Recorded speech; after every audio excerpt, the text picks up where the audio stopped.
পহেলা মার্চের কথা বলবো। পহেলা মার্চের একটা ঘটনা রয়েছে, সেটা হলো গিয়ে স্বাধীন বাংলা ছাত্র সংগ্রাম পরিষদ গঠিত হয় পহেলা মার্চ 1971 সালে বঙ্গবন্ধুর নির্দেশে।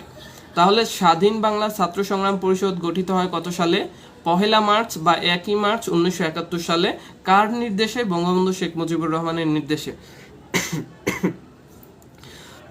এর সদস্য ছিল 4 জন। এক নম্বর ছিল নূরে আলম সিদ্দিকী, যিনি ছিলেন তৎকালীন ছাত্রলীগের সভাপতি ছিলেন। দ্বিতীয় ছিলেন শাহজাহান সিরাজ, যিনি ছাত্রলীগের সাধারণ সম্পাদক ছিলেন। তাহলে স্বাধীন বাংলা ছাত্র সংগ্রাম পরিষদের 4 জন সদস্য ছিল। এক নম্বর সদস্য নূরে আলম সিদ্দিকী, দ্বিতীয় সদস্য হলো শাহজাহান সিরাজ, তৃতীয় সদস্য হলো আ.স.মা আব্দুর রব, যিনি তৎকালীন ডাকসুর ভিপি ছিলেন। আর 4 নম্বর ছিল আব্দুল কুদ্দুস মাখন, যিনি ডাকসুর সাধারণ সম্পাদক ছিলেন। তাহলে আমরা এখানে পেলাম যে পহেলা মার্চ স্বাধীন বাংলা ছাত্র সংগ্রাম পরিষদ গঠিত হয় বঙ্গবন্ধু